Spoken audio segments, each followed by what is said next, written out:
Hello everyone, how are you all? I hope you all are doing well. I am Sonali from Learno Hub, a free learning platform जहां आप पढ़ सकते हो maths, physics, chemistry and biology, वो भी absolutely free at learnohub.com।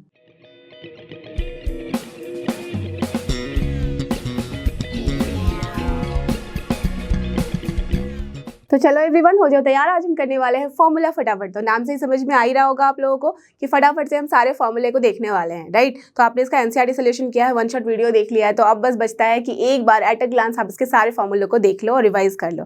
Okay, तो start करते हैं क्लास 11 के मैथ से, जहाँ पे चैप्टर 1 और इसके अंदर हम करेंगे सेट्स को। ठीक है, तो get ready with your pen and paper, so that जो भी इंपॉर्टेंट लगता जा रहा है आपको नोट करते जाओ। ओके, तो वी विल स्टार्ट टुगेदर।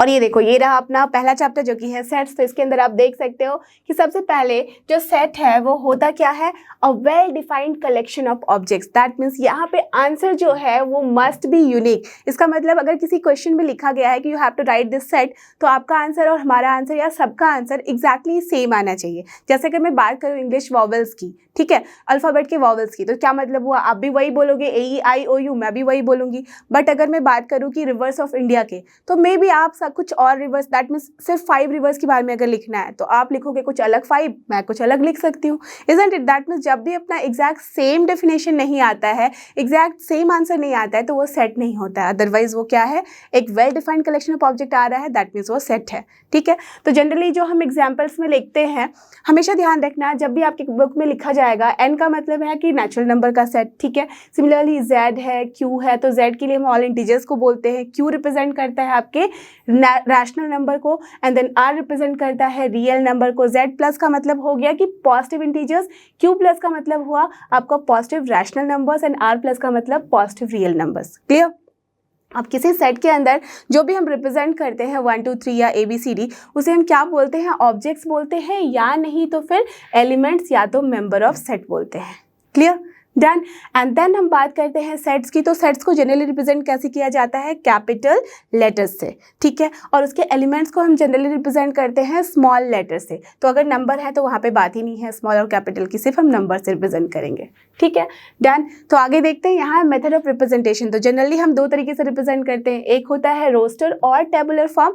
तो रोस्टर टेबुलर फॉर्म नाम से ही समझ में आ रहा होगा, जहाँ हम टैबुलेट करते हैं। You can see the example, जैसे कि स्कूल लिखना है, दैट मीन्स हमने क्या किया है, आइदर आप SCHOL लिखो या तो H को पहले ला के लिखो।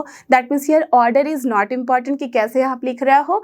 And same thing along with that, हमारा क्या होना चाहिए, कोई भी नंबर या एलिमेंट जो मेंबर है उसका रिपीट नहीं करना चाहिए। एज यू कैन सी कि 2 O है यहाँ, बट हमने क्या किया है, एक ही बारी O इंक्लूड किया है। डन। तो दिस इज द रोस्टर और टेबुलर फॉर्म। अब जब लिखना है हमें सेट बिल्डर फॉर्म में, तो उसका क्या मतलब हुआ, यहाँ पे हम एक डिफाइन करते हैं, दैट मीन्स एक डेफिनेशन देते हैं सेट को। जैसे कि अगर मुझे लिखना है इंग्लिश वॉवल्स, ठीक है, तो मैं वहाँ पे क्या करूँगी, डिफाइन करूँगी। As you can see the example, B में क्या है, वाई सच दैट वाई, लिखने का तरीका इस तरह से होता है, is a vowel in the English alphabet. अगर मैं बात करूँ ए की, ए में क्या एग्जाम्पल है, एक्स सच दैट एक्स। याद रखना हमेशा, आप किसी भी यहाँ पे नंबर को ले सकते हो, एलिमेंट को ले सकते हो जो अननोन है। ओके, तो उसे हम रिप्रेजेंट करते हैं, is a natural number and x is greater then 3 less than 10। Correct. That means इसका आप डेफिनेशन लिखना चाहो तो हो सकता है कि आप डिफरेंट भी लिखो, राइट। ऐसा भी लिखा जा सकता है, अगर मैं ऐसे लिखना चाहूँ तो I can write like this also, X such that X belongs to natural number, comma X is greater than equal to 4 less than equal to 9। Right, देखो दोनों का मतलब सेम ही है ना, नेचुरल नंबर, दैट मीन्स हम integers यहाँ पे क्या लेंगे, सिर्फ हम इंटीजर्स के बारे में बात कर रहे हैं, पॉजिटिव, वो भी इन दोनों के बीच में, इंटरवल्स के बीच में, राइट। तो यहाँ 3 और 10 के बीच में कौन कौन से नेचुरल नंबर है, 4 5 6 7 8 एंड 9, तो वही मैंने वहाँ लिखा है। करेक्ट। तो लिखने का तरीका डिफरेंट हो सकता है, but we have to define like this, ना कि मुझे क्या करना है, टैबुलेट कर देना है। चाहे तो आप लिख सकते थे ना 4 5 6 7 8 एंड 9, राइट, कॉमा देके, बट वो हो जाता है आपका टेबुलर फॉर्म। तो जब भी हम सेट बिल्डर फॉर्म लिखते हैं तो इस तरह से हम डिफाइन करके रिप्रेजेंट करते हैं। डन। उसके बाद आता है आपका, देख सकते हो next example, odd natural numbers, ऐसे भी लिख सकते हो। ओके, तो ये हो गया आपका रिप्रेजेंटेशन। आगे देखते हैं क्या है हमारे पास। तो यहाँ पे है टाइप्स ऑफ सेट, इसके अंदर एम्प्टी सेट नाम समझ ही रहे होगे, दैट मीन्स उसके अंदर कुछ भी नहीं है, इसको हम नल भी बोलते हैं या तो वॉइड सेट, और इसे रिप्रेजेंट करते हैं या तो फाई से या तो फिर एम्प्टी सेट से।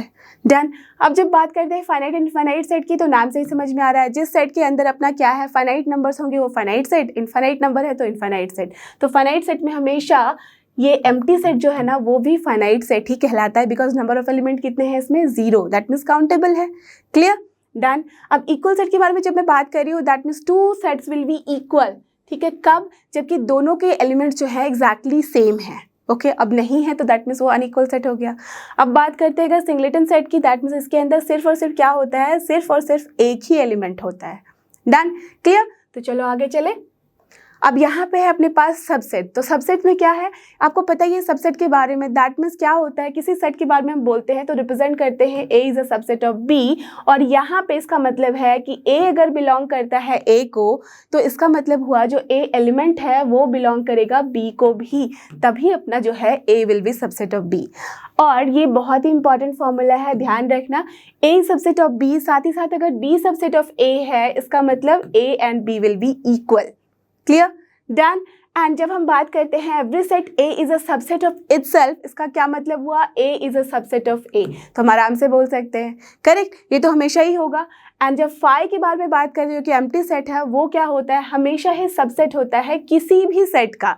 ए के बारे में बात करो, बी के बारे में, यूनिवर्सल सेट किसी के बारे में भी। डन। एंड जब अपने पास ए जो है सबसेट ऑफ बी है, but A is not equal to B आ रहा है, तो उसका क्या मतलब हुआ, A is called proper subset. That means जो पहले आता है वो प्रॉपर सबसेट हुआ, दैट मीन्स उसके अंदर है वो, और जो बी है उसको हम बोलते हैं सुपर सेट। क्लियर। तो बी हो गया अपना सुपर सेट। डन। और ये देखो, ये बहुत ही इंपॉर्टेंट है, हमेशा यूज होता है। एन जो है नेचुरल नंबर, वो सबसेट किसका है, जेड का, जो कि अपना इंटीजर, इंटीजर जो है वो सबसेट है इसके रैशनल नंबर का, और टी जो होता है उसको हम बोलते हैं इरेशनल नंबर, तो वो आपका सबसेट होता है रियल नंबर का। ऑफ कोर्स जो नेचुरल नंबर है वो तो सबसेट होगा नहीं आपके इरेशनल नंबर का, राइट। तो ये सिंपल सा फंडा है, इसको डायग्राम के थ्रू भी आप देख सकते हो, बुक्स पे अच्छे से लिखा हुआ है।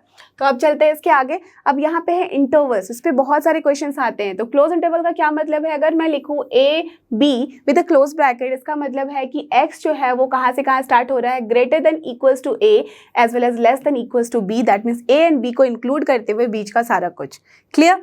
डन। अब close at one end and open at other end का मतलब क्या हुआ, ए पे क्लोज है एंड बी पे ओपन, यहाँ मतलब है कि ए ग्रेटर लेस देन हम इक्वल्स टू ऐसे करेंगे कि एक्स जो है ग्रेटर देन इक्वल्स टू ए है, इक्वल साइन वाला आएगा यहाँ, और यहाँ बस आ जाएगा लेस देन बी वाला। ठीक है। अब जब ए पे मैं ओपन कर दूंगी तो यहाँ इक्वल साइन नहीं रहेगा, जहाँ पे क्लोज है वहाँ इक्वल साइन आएगा, तो ये क्या हो गया, X is greater than A less than equals to B. अब जब ओपन है इसका मतलब दोनों ही जगह अपना इक्वल ब्रैकेट, इक्वल जो साइन है वो नहीं आएगा, तो greater than A less than B, that means दोनों को एक्सक्लूड करता हुआ उसके बीच का सारा कुछ। क्लियर। तो दिस इज द इंटरवल। अब चलते हैं आगे। अब पावर सेट के बारे में देखते हैं। पावर सेट का क्या मतलब हुआ, पावर सेट है जिसके अंदर सारा का सारा अपना सबसेट है। तो किसी भी सेट के बारे में अगर मैं बात करूं तो जितने भी पॉसिबल सबसेट हैं सब उसके अंदर होंगे। तो यहाँ पे बहुत ही एक अच्छा सा फॉर्मूला है अपने पास कि जब भी मैं बोलूँ कि नंबर ऑफ एलिमेंट जो ए का है वो जितना भी होता है, दैट मीन्स यहाँ अगर 2 है तो number of power of set of A जो है वो कितना हो जाएगा, 2 square, that is 4 only. You can see also. तो वो कैसे आता है formula, 2 to the power m से, जहाँ m क्या है, number of element of a। Clear. Done. तो आगे चलते हैं इसके। अब आता है यूनिवर्सल सेट वेन डायग्राम्स। तो यूनिवर्सल सेट पता ही है जहाँ पे अपना सारा कुछ ही होता है, दैट मीन्स बेसिक जो सेट है वो होता है यूनिवर्सल सेट। वेन डायग्राम के थ्रू हम रिप्रेजेंट करते हैं किसी सेट को और उसके यूनिवर्सल सेट को, that means it can be represented by this. अगर ये ए है अपना और ये बी है, तो यहाँ पे देखो सबसे पहले हम ऑपरेशंस के बारे में बात करते हैं अगर सेट के, तो ये है अपना यूनियन ऑफ सेट। तो यूनियन ऑफ सेट का मतलब क्या हुआ, A union B, that means हम इसे ऐसे लिख सकते हैं कि x says that x belongs to A, और this word is very important here, और x बिलोंग्स टू B, या तो A में होगा या तो फिर B में होगा। और उसकी प्रॉपर्टीज क्या क्या है, हियर यू कैन सी फटाफट। तो ये अपना फॉर्मूला है, A यूनियन B को हम लिख सकते हैं B यूनियन A भी। अब A यूनियन B को अगर साथ किया है उसके साथ यूनियन जब C ले रहे हैं तो उसको उल्टा भी लिखा जा सकता है, that means A union of B union C। Correct. A union जब हम फाई करते हैं दैट मीन्स एम्प्टी सेट के साथ यूनियन करोगे तो क्या मिलेगा, वही सेट। ए यूनियन ए करेंगे तब भी क्या हो जाएगा, वही वाला सेट ए ही आएगा। अब यू यूनियन ए जब हम करते हैं तो क्या मिलेगा, हमें यूनिवर्सल सेट ही मिलेगा। तो these things are here very important. Clear. अब आगे चलते हैं, बात करते हैं इंटरसेक्शन के बारे में। इंटरसेक्शन का मतलब क्या हो गया, ए इंटरसेक्शन बी का मतलब है X such that X belongs to A and X belongs to B, that means दोनों में ही होना चाहिए। एज यू कैन सी ये वाला जो पार्ट है वो क्या है, ए इंटरसेक्शन बी, तो ए में भी है साथ ही साथ बी में भी है। क्लियर। अब डिसजॉइंट सेट का मतलब क्या होता है, जब दोनों के बीच में कोई भी अपना कॉमन नहीं है, दैट मीन्स दोनों एकदम सेपरेट हैं, तो this is nothing but disjoint set. Clear, डन। अब बात करते हैं प्रॉपर्टीज की, इसके लिए भी सेम है, similar property you can see, फटाफट से आप स्क्रीनशॉट भी ले सकते हो। A intersection B is equal to B intersection में होता है commutative law, then A intersection B intersection C करते हैं तो दैट मीन्स उसको भी हम इंटरचेंज किया जा सकता है, तो ये हो गया आपका एसोसिएटिव लॉ। देन फाई के साथ हम इंटरसेक्शन ए लेंगे तो ऑफकोर्स हमें फाई ही मिलेगा, ए के साथ ए इंटरसेक्शन लेंगे तो ए मिलेगा, यू के साथ इंटरसेक्शन ए लेंगे तब भी हमें ए ही मिलेगा। और यहाँ पे देखो डिस्ट्रीब्यूटिव लॉ क्या है, ये बहुत ही इंपॉर्टेंट है, ध्यान रखना। ए इंटरसेक्शन जब हम बी यूनियन सी करते हैं तो यहाँ इंटरसेक्शन जो है वो डिस्ट्रीब्यूट हो जाता है, दैट मीन्स पहले हम क्या करेंगे इंटरसेक्शन बी के साथ, फिर बीच में आ जाएगा ये यूनियन, फिर इंटरसेक्शन सी के साथ। Clear, done. तो ये सारा कुछ बहुत यूज होता है आपके क्वेश्चंस में। अब आता है डिफरेंस ऑफ सेट, तो डिफरेंस में क्या करते हैं हम, दो सेट का डिफरेंस का मतलब क्या हुआ कि x सच दैट x जो होगा वो बिलोंग करेगा a को बट b को बिलोंग नहीं करेगा, that is only your a minus b। इसी कॉन्सेप्ट को हम यूज करते हैं कॉम्प्लीमेंट में, तो a बार का क्या मतलब हुआ, a में नहीं होना चाहिए, तो that is only your a bar. तो ये कैसे कि x does not belong to a, तो हम किसके साथ जनरली कॉम्प्लीमेंट लेते हैं, या तो उसका सुपर सेट होना चाहिए या नहीं है तो यूनिवर्सल सेट। डन। अब इसी का जब हम दो बार ही ले लेते हैं कॉम्प्लीमेंट तो वो क्या हो जाता है, वो खुद ब खुद आ जाता है, दैट मीन्स ए ही हो जाएगा। तो इसके ऊपर कुछ प्रॉपर्टीज है जो कि बहुत इंपॉर्टेंट है, देख लो ध्यान से। That means here A union A bar का क्या मतलब हुआ, ए के साथ हम ले रहे हैं यूनियन ए कॉम्प्लीमेंट का, दैट मीन्स ए भी और ए में जो ना है उसको भी ले रहे हैं, that means of course union ही आएगा उसका क्या, यूनिवर्सल सेट। तो यही हो गया आपका। अब जब मैं ए इंटरसेक्शन ले रही हूँ ए कॉम्प्लीमेंट तो ऑफकोर्स कुछ भी कॉमन नहीं होगा उसमें, तो हमें क्या मिलेगा यहाँ पे एम्प्टी सेट। डन। अब डी मॉर्गन्स लॉ बहुत इंपॉर्टेंट है, इसको एकदम ध्यान से देखना। यहाँ पे जब भी हम ए यूनियन बी का होल कॉम्प्लीमेंट लेते हैं तो ये क्या हो जाता है, यूनियन बन जाता है इंटरसेक्शन, तो A complement intersection B complement. Similarly जब हम ए इंटरसेक्शन बी का कॉम्प्लीमेंट लेते हैं तो क्या बनता है, A complement union B complement. Done.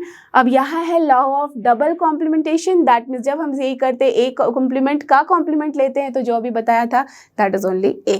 Correct. अब जब फाई का कॉम्प्लीमेंट करेंगे तो क्या मिलेगा, ऑफ कोर्स यू, यू का कॉम्प्लीमेंट क्या होता है, फाई।